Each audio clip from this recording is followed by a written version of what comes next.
शुभचिंतक द्वारा रखी गई पार्टी में शिखर कुछ ज्यादा पी लेता है, जिसकी वजह से पार्टी में एक वक्त के बाद क्या हुआ उसे कुछ याद नहीं रहता। सुबह जब उसकी आंख खुलती है तो वो सर में बहुत तेज दर्द महसूस करता है। ज्यादा पीने के कारण उसको हैंगओवर हो गया था, पर सिर्फ यही चिंता की बात नहीं थी। असली झटका तो उसे तब लगता है जब वो आसपास देखता है और उसे एहसास होता है कि वो बबीता के कमरे में था। वो समझ नहीं पाता कि पार्टी में पास आउट होने के बाद ऐसा क्या हुआ था कि वो बबीता शीना के कमरे में पहुंच गया था। क्या कहीं उससे कुछ गलत तो नहीं हो गया? अपने आप को इस असमंजस में पाकर शिखर हड़बड़ाहट में खड़ा हो जाता है। उसके दिमाग में अलग अलग तरह के सवाल चल रहे थे। इन सब के बीच कमरे का दरवाजा खुलता है और शीना कमरे के अंदर आती है। उसने नाइट ड्रेस पहनी थी और उसके हाथों में जूस का ग्लास था। शिखर शीना को ध्यान से देखता है। शिखर का दिमाग अब फटने को आ गया था। आखिर शीना बबीता के घर में क्या कर रही थी? आखिर ये सब चल क्या रहा था? देखने पर शीना के हाव भाव कुछ अलग लग रहे थे। ऐसा लग रहा था मानो वो कुछ छुपाने की कोशिश कर रही है, पर जैसे तैसे शिखर को देखकर मुस्कुरा रही थी।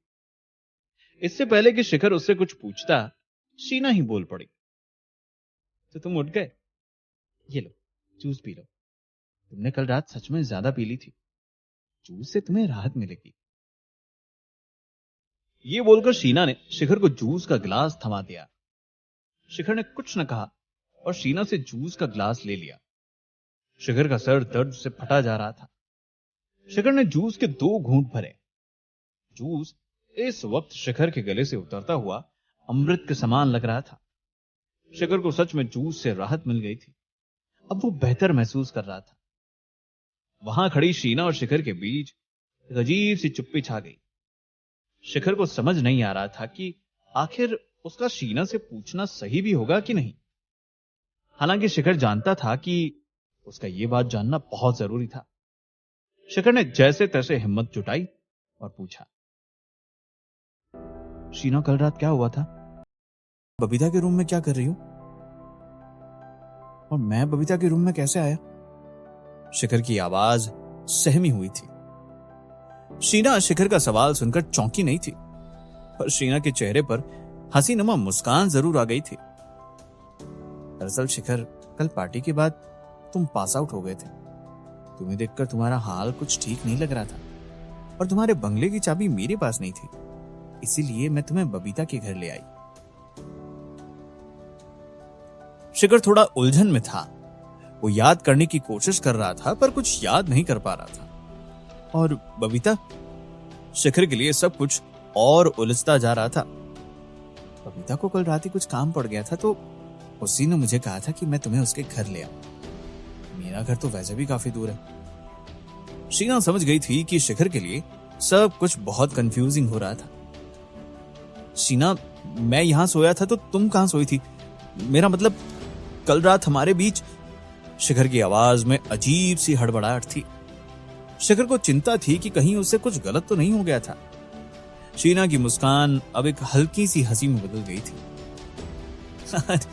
नहीं शिखर, हमारे बीच ऐसा कुछ नहीं हुआ। मैं बाहर हॉल के सोफे पर सोई थी। शिखर कहीं न कहीं शर्मिंदा था कि उसकी वजह से शीना को इतनी तकलीफ सहनी पड़ी। पर तुमने, शीना ने हल्के से कहा और अचानक चुप हो गई। शीना का चेहरा लाल हो गया था। शिखर कुछ समझ नहीं पा रहा था कि आखिर शीना ने अपनी पूरी बात क्यों नहीं की। मैंने क्या? बताओ शीना। शिखर ने थोड़ा जोर दिया। नहीं, कुछ नहीं शिखर, हमारे बीच ऐसा कुछ भी नहीं हुआ। शीना ने शांत स्वर में शिखर से कहा।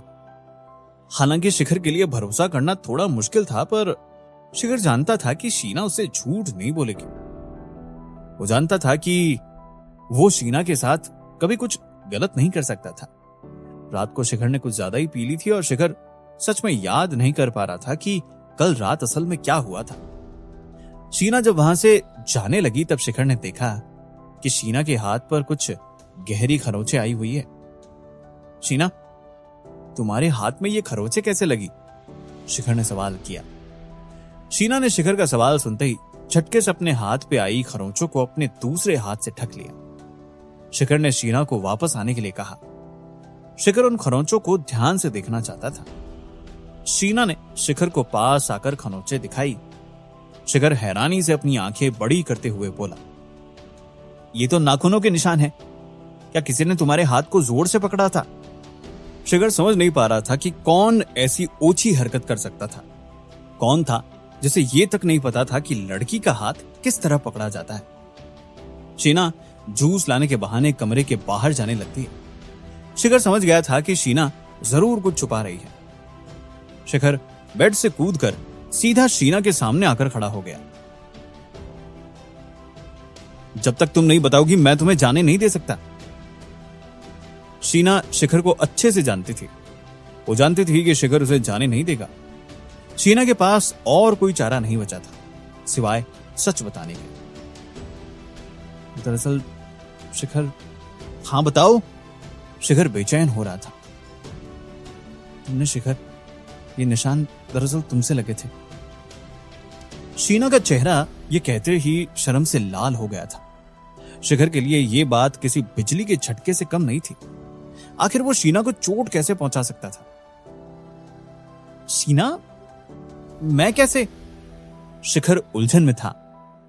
पर शीना शिखर को पूरी बात बताती है कि पार्टी से वापस आकर शिखर को जब शीना घर ला रही थी और शिखर शराब के नशे में होने के कारण ठीक से चल भी नहीं पा रहा था। शीना उसे जैसे तैसे सीढ़ियों से ऊपर चढ़ाकर ला रही थी। तब शिखर थोड़ा सा लड़खड़ाया और शीना के हाथ को कसकर पकड़ लिया।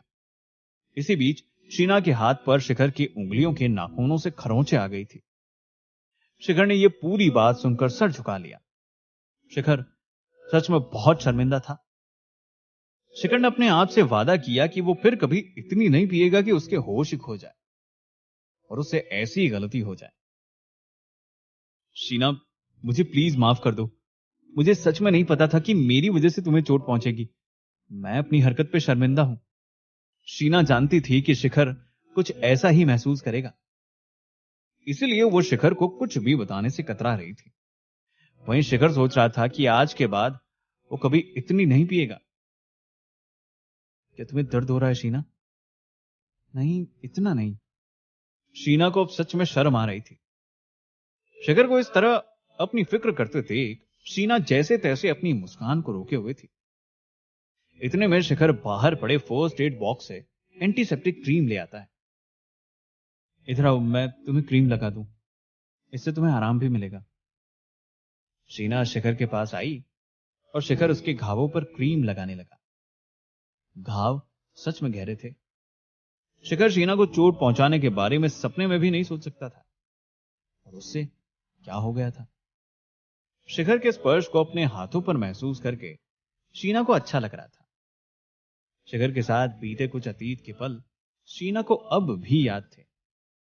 शीना उन्हें याद ही कर रही थी कि शिखर की बात से उसका ध्यान टूट गया। ये क्रीम दिन में 1-2 बार लगाओगी तो कुछ ही दिनों में पता भी नहीं चलेगा कि यहां घाव था। शिखर ने तय किया था कि वो कभी इतनी शराब नहीं पिएगा कि उससे ऐसी भूल आगे कभी हो।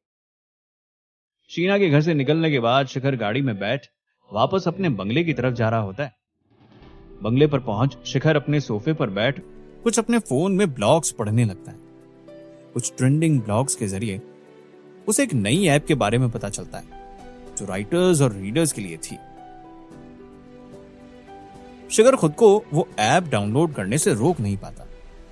ये ऐप राइटर्स के लिए थी जो अपनी बुक ऑनलाइन पब्लिश करना चाहते थे और उनके बुक को रीडर्स रिवॉर्ड कर सकते थे, जिससे राइटर की बुक और भी अच्छी रैंकिंग में आ जाती। कुछ देर ऐप को टटोलने के बाद शिखर को एक राइटर की बुक मिल जाती है जिसकी रेटिंग तो अच्छी नहीं थी, पर उस किताब का शीर्षक शिखर को बहुत भाता है। शिखर बुक का पहला चैप्टर पढ़ना शुरू करता है। कुछ देर पढ़ने के बाद शिखर देखता है कि बुक में भाषा का प्रयोग बड़े ही अच्छे ढंग से किया गया है, जो आजकल की किताबों में कम देखने को मिलता था। इसी के साथ बुक में नरेट करने का स्टाइल भी शिखर को बहुत भा जाता है। यह बुक एक साइकोलॉजिकल लव स्टोरी थी। शिखर ने आज तक कुछ इतनी नई और नायाब किताब नहीं पढ़ी थी। कुछ ही चैप्टर्स पढ़ने के बाद शिखर अब खुद को रोक ही नहीं पाता। शिखर आगे पढ़ना शुरू कर देता है। शिखर शाम तक बुक के सारे चैप्टर्स पढ़ लेता है। शिखर ने आज तक इतनी खूबसूरत कहानी नहीं पढ़ी होती। एक नई तरह की स्टोरी होने के साथ साथ बुक में राइटर के लिखने का अंदाज शिखर को बहुत अच्छा लगा था।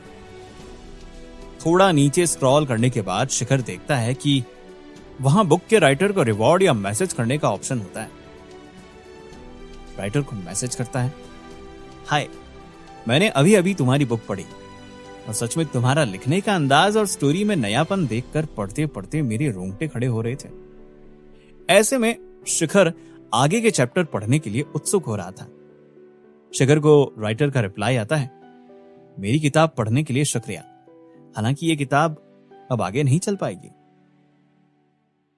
शिखर लेखक से इसकी वजह पूछता है, जिस पर लेखक जवाब देता है कि उसकी बुक हिट ना होकर सबसे नीचे के स्थान पर है और इतने दिन नीचे रहने की वजह से यह बुक न तो कुछ कमा पा रही है और ना ही इसे कुछ हिट्स आ रहे हैं। शिखर लेखक को समझाता है कि ये स्टोरी बहुत अच्छी थी और इसके आगे के चैप्टर्स ना लिखे जाना शर्म की बात होगी। बहुत समझाने पर भी लेखक नहीं समझा तो शिखर ने उससे कहा कि अगर बुक की रैंकिंग और पॉपुलैरिटी बढ़वा दे तो। राइटर समझ नहीं पाता कि आखिर शिखर कैसे ऐप की रैंकिंग बढ़वा सकता था। शिखर रिवॉर्ड वाले सेक्शन पर जाता है और बुक को 2 लाख रुपए का रिवॉर्ड दे देता है। बुक को एक साथ इतना रिवॉर्ड मिलते ही बुक सीधे तीसरे नंबर पर आ जाती है। 2 लाख रुपए शिखर के लिए कुछ भी नहीं थे, पर इन रुपयों से एक अच्छी किताब रीडर्स के बीच आ गई थी। शिखर चाहता था कि लेखक इतनी अच्छी कहानी को लिखना बंद न करे और ज्यादा से ज्यादा लोगों को इतनी खूबसूरत बुक पढ़ने का मौका मिले। और शिखर कहीं न कहीं सही भी था। बुक के लीडर बोर्ड पर आते ही उसकी रेटिंग्स और बढ़ने लगी, जिसके साथ साथ उस बुक के डाउनलोड्स भी बढ़ने लगे थे। अपनी बुक को एकदम से टॉप पर देखकर लेखक चौंक जाता है। वो शिखर को मैसेज करता है, अभी अभी मेरी बुक को किसी ने 2 लाख रुपए का रिवॉर्ड दिया है, क्या वो तुम थे? शिखर जवाब में लेखक को लिखता है कि उसकी किताब की कहानी बहुत अच्छी थी और शिखर नहीं चाहता था कि किसी छोटी सी वजह से इतनी अच्छी कहानी रीडर्स तक ना पहुंचे। वो लेखक जरूर था, पर आज उसके पास शब्द नहीं थे कि वो किन शब्दों का इस्तेमाल करके शिखर का शुक्रिया कर सकता था। बहुत बहुत शुक्रिया शिखर, तुमने मेरी कहानी को बचा लिया।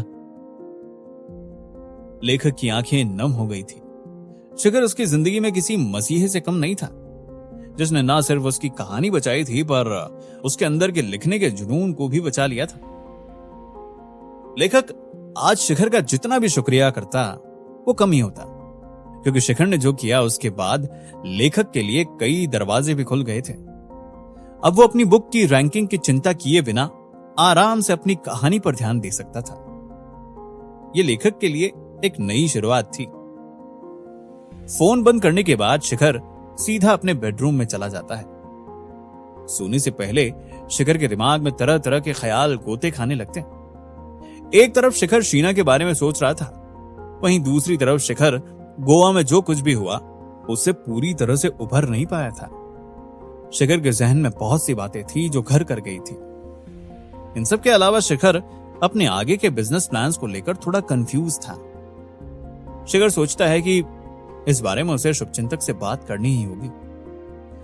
हालांकि शिखर ने शुभचिंतक के सारे काम अपने माँ बाप की सच्चाई जानने के लिए किए थे, पर सभी काम करते करते शिखर ने एक बात जान ली थी कि वो इसी काम में बहुत अच्छा और निपुण था।